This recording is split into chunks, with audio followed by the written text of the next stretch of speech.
Good morning, this is Jess. In today's video, what we're going to be doing is we're going to be making tapered pillar candles using this mold and this brand new mold right here with 6 slots. So this video was inspired because I bought this set, right? Can you see it? Lovely candle holder and candles. Like really nice, right? So then I open up the box and look at this candle. Like, it's a piece of junk. Can you see that? It's all bent and it's broken too, right? This one's broken.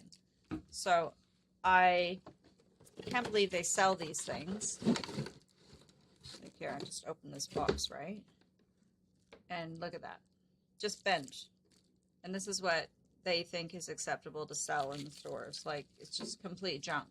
So I would like to put some nice candles in my candle holder. And this lovely mold would fit, you know, like that, perfectly in there. So let's make some tapers today together and see if we can make something that looks, you know, better than this junk.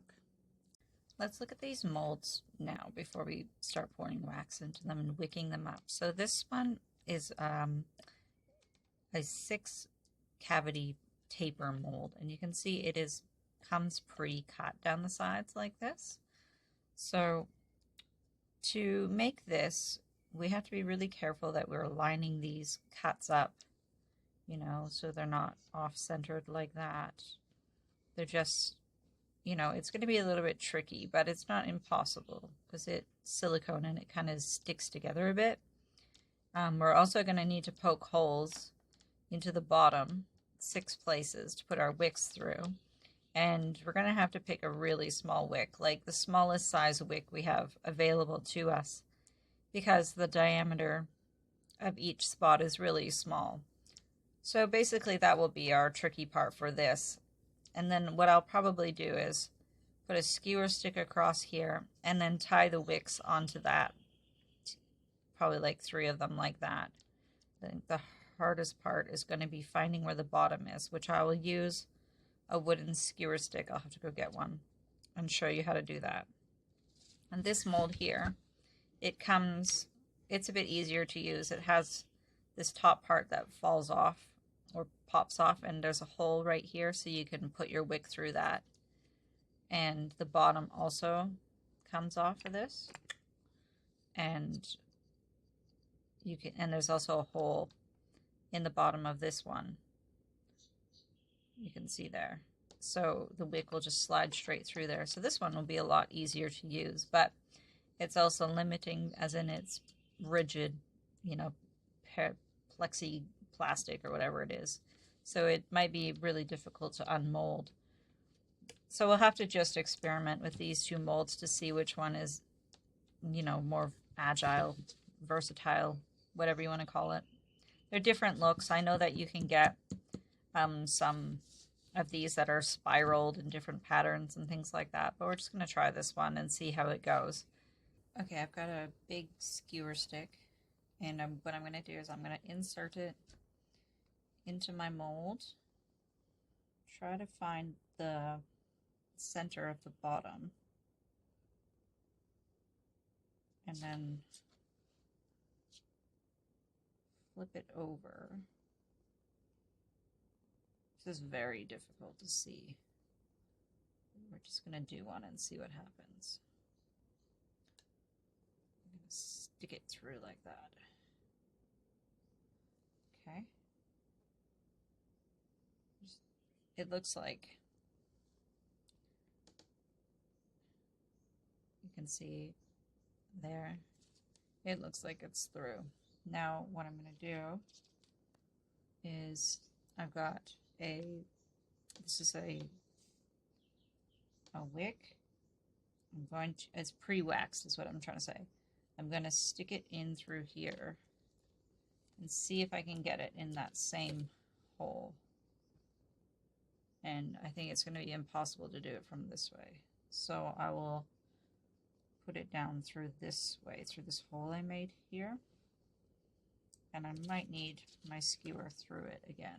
I'm just showing you as I'm doing this so you can kind of see what I'm doing. I'm to work out for yourself some problem solving. Okay, now what I'm going to try to do is make the hole a bit bigger by just twisting the skewer stick, because I want to be able to get my wick through there. I'm just going to kind of push the skewer through with my wick, see if I can get it through that way. Okay, pushing it in through, that didn't work. So next I'm going to try using this needle, and this is just an embroidery needle. It is not some fancy candle wick needle. Honestly, don't let the suppliers lie to you and sell you something unnecessary, like a needle like this to wick a mold, when literally it's just an embroidery needle. Nothing more, nothing less. Just trying to find that hole now. Okay, that goes through easier. Now, will I be able to get this part through without stabbing myself in the thumb? And then, how am I supposed to pull that needle through there? Wow, they really don't make this easy for you. All right, I kind of stopped filming because I was trying out like a roll of wick like this, trying to get my needle through the mold, through the bottom, and thinking about how on earth you're supposed to wick this, because even if I did get my wick through the bottom, it's sticking out like that, and I cannot get my fingers, I can only get my finger to there. So how am I supposed to pull this through? And even if I could get, the only way would be to be able to get this wick, make this hole through the bottom here big enough to get this wick, a pre-waxed wick through. This is the only way that I can fathom how this would work. You have to be able to get this pre-waxed wick through the silicone at the bottom, and then be able to push it through without it all crumbling like this, right? And as soon as it starts to crumble, it loses its strength, right? Because then the wax breaks, whereas this part of the wick is strong here. But as soon as you start crumbling the top part of it, you can't push it through. It would literally just go. So just to make some homemade candles using this mold is like, you know what, to me it's the point where I just don't want to do it. You know, sometimes the suppliers, they make things, and I'm not sure how much logic they put into it, because I would literally have to slice this all the way down to the bottom to get these candles wicked and out, like, and demold them. And like, how am I supposed to demold this? It's not flexible. So I actually, I don't know. This is beyond my capability. The only way I see this working is that if you slit it all the way down. And I don't know if I want to do that. I don't know if just making some taper candles is worth it. You know, sometimes we have to step away from things. Not everything is a good idea. And that one, I say, is a bad idea. So let's switch now to this mold and try this. So we've got the hole at the bottom. I'm just going to look at that. Just like, what a difference. It just slides in there. Let me just focus that area. Watch this. Just massively different than the silicone mold. And just, it might be slightly tricky to get it. But good thing we have the you know, the tip of the candle can pull out, so we can kind of maneuver the wick. Half the problem is I'm trying to get this on camera so you can see what I'm doing. There. That was way less fuss. Amazingly better. So what I'm going to do is just going to bend this part over, grab some of my blue tack, If you've been watching me, this is always my trick.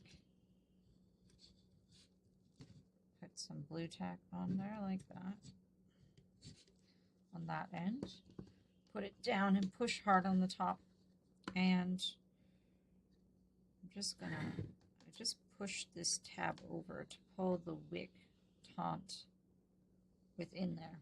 Definitely these pre-waxed wicks. And then I'm gonna just put some blue tack here at the top to hold it tight. Like that. Because I need that pressure. Need that pressure there. Keep that wick straight. It's not perfect. Let's look at what I can do. I wonder if I can use a skewer stick at the top here to help me. I just am looking at the tightness of the wick and how it's kind of bowed right there. And if I just pull it like that, it seems to work. So I'm just trying to use a skewer stick to help me. I wasn't happy with how the wick was, so what I did was I took another skewer stick and I wedged it underneath the plastic part and then on top of this original skewer stick, and that has made the wick straight for me in there. So that's a cool little trick. Never just give up, you know, keep trying different things. Most of the time I'm just, you know, messing around until something works. All right, I've got some crystal pillar palm wax here, and I'm just going to pour it into my mold. While I'm doing this, I'm going to talk about, this is going to be really hard to get on camera because it's so tall. But I'll just try, and because if I zoom out, it will just look weird.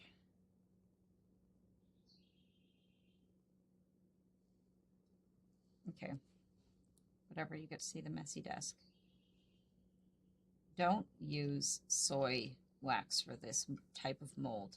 Even if you've got soy pillar, I strongly recommend you mix it with a harder wax, like a beeswax or paraffin or something like that. It's just going to be so hard to unmold because soy is so sticky. And with this acrylic mold, you need a wax that's going to shrink so that you can unmold it. And so this is like this is a palm wax, a crystal pillar palm wax. I've already got it dyed. It's dyed purple, and it's the same wax that I've used in previous videos to make these candles. And you've probably seen a video where I've made the skull candles. It's the same. So it has this crystal pattern on it when it dries. And I use it for all of my pillar candles. I've always had really good success with it. You can use beeswax, you can use paraffin wax, but just be really careful if you're going to use soy. Really try to mix it, maybe like a 20% beeswax or 20% paraffin and 80% soy pillar blend. But just, I don't know, I just think that using soy with this type of skinny, tall acrylic mold would just be a recipe for disaster. I don't know how much success you would have, and I mean, that's why I'm here teaching you, is I want you to have success. So let's let this cool down, and then I'll be back to unmold it with you. It has been a couple of hours now, and the candle is cool, the wax is solid, and I'm just going to unmold this now. Just taking off the sticky tack and the skewers first, obviously. And this is going to be interesting to see how this unmolds. It looks like you can kind of tell how it's shrunk at the top here. Just zoom in. So I had poured the mold. You can see the wax up till there, and it's shrunk. So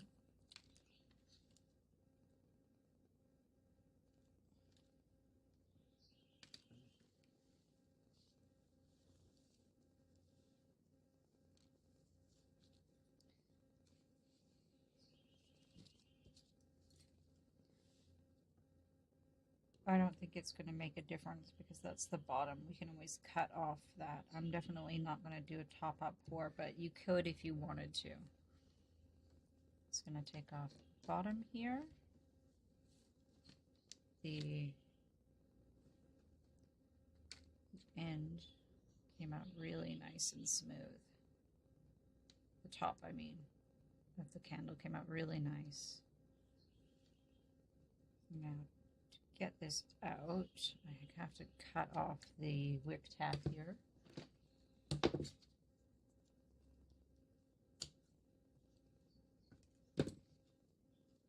Take off that. Oh, that was not what I was expecting. I was expecting it to be way harder to get out than that. That surprised me. I was expecting to have to take it to the freezer and make it cold and stuff.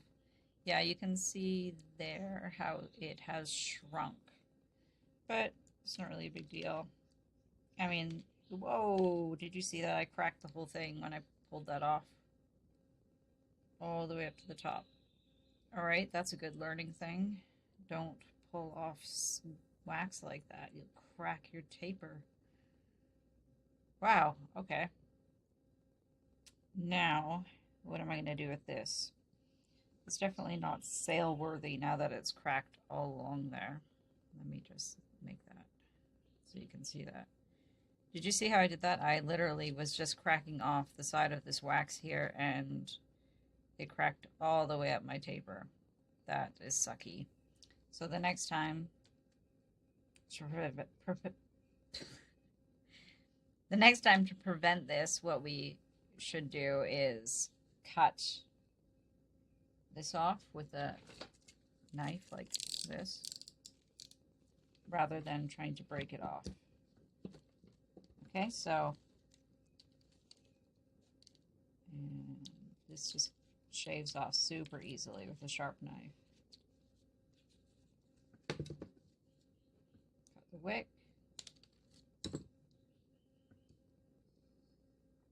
That's okay like that. But yeah, good to know. Don't start breaking off wax, otherwise you're going to break your candle. Now, the question is, will it fit? Yes, it will. Oh, I thought it was going to be too fat. It fits perfectly in there. It's like it was designed for this. There we go. Cool. It looks weird with the camera angle. But that's it. Whoops. There you go. Look at that. It was pretty hassle-free. Came out really easy with the palm wax. No, I did not use any sort of anything on the inside of this. It's pretty clean too. Don't really need to do anything to it. I am quite impressed with this mold. This one, don't like it. Total dud. This one, love it. Would definitely make it again. Was really easy. There we have it. I don't like things that you have to fiddle with too much. If you don't mind fiddling with molds like this, I don't like things that you have to fiddle too much with. Like, I found this mold, I tried it out, and it was just so much fiddly work, and it would take such a long time, and I personally don't have that kind of patience when I'm candle making. I kind of like to just get it in and get it done kind of thing. But this other mold here, it was so easy to use. It was kind of seamless if you use the right kind of wax. I think that if you used a sticky soy wax, it would kind of be a disaster. But this one I was really impressed with. I would definitely make these again. Like you saw in the video, it unmolded so easily. So definitely recommend that one. But, you know, what do you think? Better than this one? At least it's straighter. As long as we don't crack it, you know. But good. Let me know what you think of this and if you're going to try to make one of these for yourself. Or if you have any tips for me on how to use this crazy mold, let me know. Because, yeah, that's just too much for me. I will leave you with me showing you this burning, and I'll see you in the next video, okay? Have a really great week, and happy candle making. Bye.